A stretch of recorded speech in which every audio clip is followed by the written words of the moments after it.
அனைவருக்கும் வணக்கம். சின்ன வயசுலேருந்து இந்த வயசு வரைக்குமே அனைவருக்கும் பிடித்த விஷயம் ஒன்று இருக்கும் அப்படின்னா அது கண்டிப்பாக கதை கேட்கறது தான். ஏன்னா சின்ன வயசில் நம்ம நிறையா கதைகள் கேட்டிருப்போம். நம்ம தாத்தா பாட்டி சொல்லியிருப்பாங்க, அதுக்கப்புறம் அப்பா அம்மா சொல்லியிருப்பாங்க, அதுக்கப்புறம் ஸ்கூலில் டீச்சர்ஸ் நமக்கு கதை சொல்லியிருப்பாங்க, அதுக்கப்புறம் ஃப்ரெண்ட்ஸுங்கள்கிட்ட நம்ம கதை கேட்க ஆரம்பிச்சிருப்போம். நம்மளும் அதுக்கப்புறம் கதை சொல்ல பழகியிருப்போம். இப்போ அந்த கதை கேட்டல் நமக்கு என்றைக்குமே ஒரு சலிப்பு தராத ஒரு விஷயம். இப்போ அந்த கதை தான் அதுக்கப்புறம் ஒரு ஒரு நாடகமாக ஆச்சு, அதுக்கப்புறம் சினிமாவாக ஆச்சு, அதுக்கப்புறம் டிவி வந்த பிறகு நிறையா நெடுந்தொடர்கள் வர ஆரம்பிச்சிடுச்சு. அப்போ ஏதாவது ஒரு கதை நம்ம கேட்டுக்கிட்டு நம்மளை யாரையாவது பார்த்துக்கிட்டு நம்ம இருந்துக்கிட்டு இருக்கோம். என்ன தான் நம்ம சினிமா பார்த்தாலும் அல்லது டிவியில் தொடர் பார்த்தாலும் ஒருத்தவங்க ஒரு கதை சொல்லி அதை நம்ம கேட்குற போது இருக்கிற ஒரு சந்தோஷம் அதுக்கு அளவே இல்லை. அது இல்லாமல் கதை புத்தகங்கள் வாங்கி அதிலிருந்து நம்ம கதையை படிக்கும்பொழுது ஏற்படுற சந்தோஷம் ரொம்ப அலாதியானது. இப்போது காலம் மாற மாற பார்த்திங்கன்னா இப்போ ஆடியோ புக்ஸ்னு போச்சு. எதுக்கு ஆடியோ புக்ஸ் அப்படின்னு சொன்னால் அதை உட்காந்து படிக்கிறதுக்கு நம்ம இப்போது ரொம்ப அவசரமான ஒரு உலகத்தில் இருக்கிறோம். அதை உட்காந்து பொறுமையாக படிக்கிறதுக்கு நமக்கு ஒரு டைமோ அல்லது தோதான காலகட்டமோ இல்லாதது. அது இல்லாமல் நம்ம ஒரு பரபரப்பாக ஓடிக்கிட்டு இருக்கிறோம். அதனால் இப்போது ஆடியோ புக்ஸ் அப்படின்றது ஒரு மிகவும் பிரபலமாகிட்டு வர ஒரு விஷயம். ஆடியோ புக்ஸ்னால் ஒன்றும் இல்லைங்க, அந்த குறிப்பிட்ட கதையை ஒருத்தவங்க படிப்பாங்க, படித்து அதை ரெக்கார்ட் பண்ணி ஒரு ஆடியோ ஃபைலாக நமக்கு கொடுப்பாங்க. அதை நம்ம ப்ளே பண்ண வேண்டியது தான். அது பேக்ரவுண்டில் ஓடிக்கிட்டே இருக்கும். நம்ம உட்காந்து அந்த கதையை லிசன் பண்ணலாம். அதாவது முன்னாடி எப்படி நம்ம பாட்டு கேட்குறோமோ அந்த மாதிரி இப்போ நம்ம கதை கேட்க ஆரம்பிச்சிட்டோம். அதுவும் ரொம்ப பிரபலமான கதைகள் எல்லாமே இப்போ ஆடியோ புக்ஸாகி போச்சு. குறிப்பிட்டு சொல்லணும்னா இப்போ பொன்னியின் செல்வன்லாம் பார்த்திங்கனாக்கா நிறையா விதவிதமான ஆடியோ புக்ஸ் வேறு விதமான வாய்ஸில் இருக்குது. அதை நம்ம போட்டு கேட்கும்பொழுது நம்மளே அந்த காலகட்டத்துக்கு போகிற மாதிரி நமக்கு ஒரு ஃபீலிங் நமக்கு இருக்கும். அதுக்கப்புறம் பார்த்திங்கன்னா ஸ்டோரி டெல்லர்ஸ், இப்போ அதுவே ஒரு வளர்ந்து வர ஒரு மிகப்பெரிய ஒரு ஃபீல்டாக ஆகிப்போச்சு. ஸ்டோரி டெல்லர்ஸு இந்த மாதிரியே நிறைய பேர் இருக்கிறாங்க. அதையே ஒரு ப்ரொஃபஷனாக நிறைய பேர் செஞ்சுக்கிட்டு இருக்கிறாங்க. இப்போது ஸ்டாண்டப் காமெடி இருக்குது பார்த்திங்களா, வெறும் காமெடியாக சொல்லிக்கிட்டு இருப்பாங்க. அதே மாதிரியே ஸ்டோரி டெல்லர்ஸு அவங்க ஸ்டோரி சொல்லுவாங்க, ப்ளஸ் கூடவே மோட்டிவேஷன் சார்ந்து சொல்லுவாங்க. அவங்க நம்முடைய தன்னம்பிக்கை சார்ந்து சுய முன்னேற்றம் குறித்து பல கருத்துக்களை வைப்பாங்க. கூடவே அங்கங்கே குட்டி குட்டி கதைகளை சொல்லுவாங்க, சிறு சிறு சம்பவங்களை சொல்லுவாங்க. அது நம்ம கேட்குறதுக்கு சுவாரஸ்யமாக இருக்கும். இவ்வளோ ஏங்க நம்ம எல்லோரும் பட்டிமண்டபம் பார்க்குறோமே, எதுக்காக பட்டிமண்டபம் பார்க்குறோம்? அது யார் ஜெயிக்கிறாங்க யார் தோக்குறாங்க அப்படின்றது நம்ம முக்கியம் இல்லை. அது பட்டிமன்ற பேச்சாளர்களை சொல்லும்போது அவங்க சொல்கிற ஒரு சம்பவத்தை கேட்குறதுக்கும், அவங்க சொல்கிற குட்டி குட்டி கதைகளை கேட்குறதுக்கும், அதுக்கு தான் நம்ம அந்த பட்டிமன்றங்களை பார்க்குறோம். இப்போ இது மாதிரி பல பரிணாமங்களை அடைச்சிக்கிட்டு வர இந்த கதை சொல்லல், அதாவது இந்த ஸ்டோரி டெல்லிங் இப்போது அடுத்த கட்டத்துக்கு போயிருக்கு. இப்போ இந்த கட்டம் ஒரு ரொம்ப வருஷமாகவே புழக்கத்தில் இருக்குது. ஒரு சிலருக்கு இது புதுசாக இருக்கலாம்.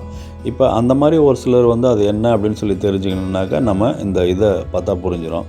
அது என்ன அப்படின்னு கேட்டிங்கனாக்கா டிஜிட்டல் ஸ்டோரி டெல்லிங். ஆனால் இப்போ நான் கொஞ்சம் நேரத்துக்கு முன்னாடி சொன்னேன் பார்த்தீங்களா, ஆடியோ புக்ஸ். அதுதான் இப்போ நம்ம கடைக்கு போயிட்டு ஒரு புத்தகத்தை வாங்கிட்டு உட்காந்து படிக்கிற அவ்வளோ நமக்கு இல்லை, அந்த பொறுமை நமக்கு இல்லை. அப்போ என்ன செய்கிறோம், ஆடியோ புக்ஸை நம்ம நெட்லேருந்து டவுன்லோட் பண்ணிக்கிறோம். இல்லைனாக்கா காசு கொடுத்து ஒரு சில புக்ஸை நம்ம டவுன்லோட் பண்ணி நம்ம ப்ளே பண்ணிவிட்டு நம்ம அதை லிசன் பண்ணுறோம். இப்போ டிஜிட்டல் ஸ்டோரி டெல்லிங் அப்படின்னா என்ன? எல்லாமே இந்த காலகட்டத்தில் டிஜிட்டல் மயமாகிட்டு வருது, எலக்ட்ரானிக் மயமாக ஆகிட்டு வருது.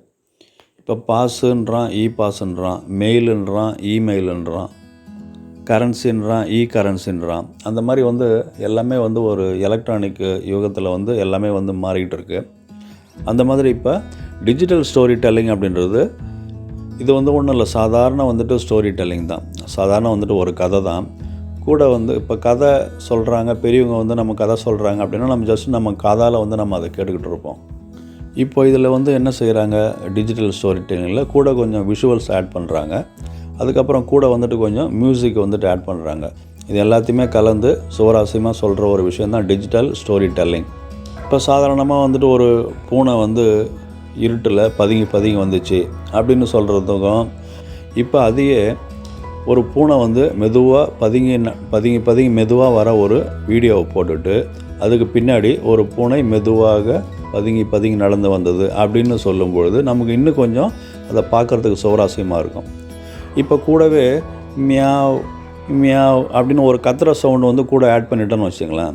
அப்போ பூனை ஒன்று மெதுவாக இருட்டில் பதுங்கி வந்தது அப்படின்னு சொல்லும்பொழுது கூடவே ஒரு பூனை கத்துற சத்தம் கேட்கும்.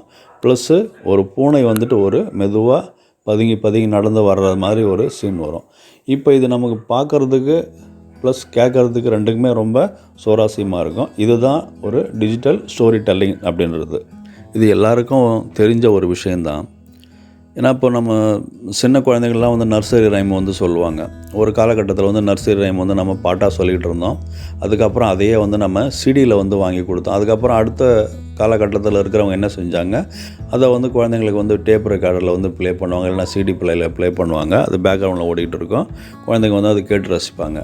ஆனால் அதுக்கு அடுத்து இப்போ இந்த காலகட்டத்தில் ஆடியோ ப்ளஸ் வீடியோ பார்த்திங்கனாக்கா இந்த ஜிங்கிள் பெல்ஸ் பாட்டோ அல்லது வந்துட்டு ஒரு ரெயின் கோவே பாட்டோ வந்துட்டு விஷுவலாக வந்துட்டு ஓடுது. அதில் அவங்க வீடியோவும் பார்க்குறாங்க, ப்ளஸ் வந்துட்டு ஆடியோ பாட்டையும் கேட்குறாங்க, கூடவே வந்துட்டு அருமையான மியூசிக்கும் வந்துட்டு அதில் கலந்துருக்கு. இப்போ இதை மாதிரி சொல்கிற ஒரு முறைக்கு பேர் தான் டிஜிட்டல் ஸ்டோரி டெல்லிங்னு பேர்.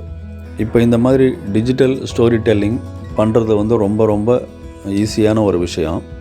ஃபஸ்ட்டு வந்து நம்ம என்ன கதையை சொல்ல போகிறோம், ஒரு பூனை கதை சொல்ல போகிறோமா, எலி கதை சொல்ல போகிறோமா, அல்லது வந்துட்டு ஒரு புறா கதையை சொல்ல போகிறோமா, என்ன அப்படின்னு சொல்லிட்டு அந்த கதையை வந்து நம்ம சூஸ் பண்ணிக்கணும்.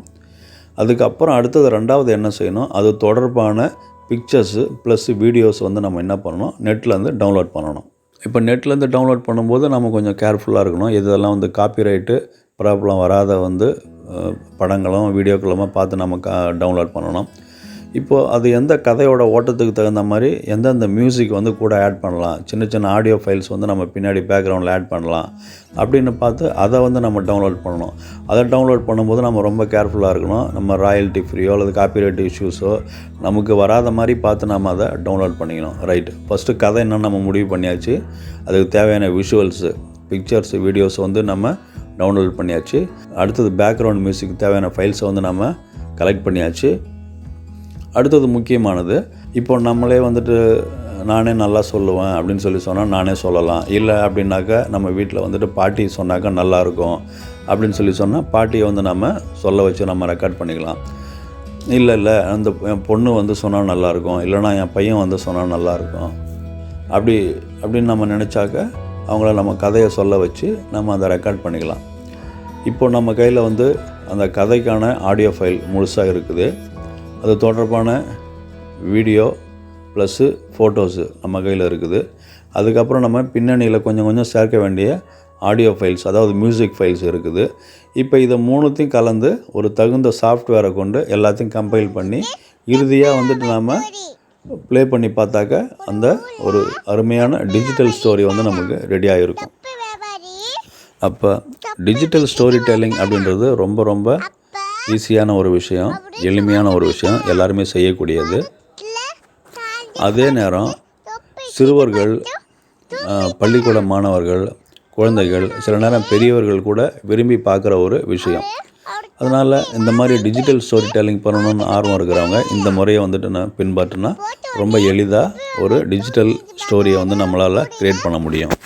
அந்த ஸ்டோரி வந்து நம்ம சொல்லி ரெக்கார்ட் பண்ணும்பொழுது அதை கரெக்டாக நமக்கு எந்த நடையில் வந்து நமக்கு சரளமாக வருதோ அந்த நடையை நம்ம பின்பற்றி அதில் வந்து நம்ம அழகாக ஒரு ஏற்ற இறக்கத்தோடு அந்த கதையை சொன்னால் மிக சிறப்பாக வரும்.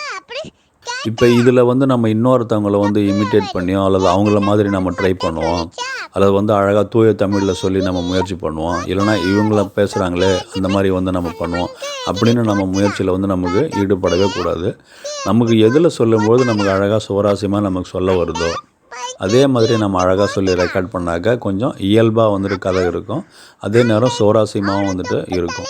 இப்போ இதே முறையில் நான் பண்ணின ஒரு 2-3 டிஜிட்டல் ஸ்டோரி அதோட லிங்க்கை வந்து கீழே டிஸ்கிரிப்ஷனில் கொடுத்துருக்கேன், நீங்கள் வந்து பாருங்கள். நன்றி.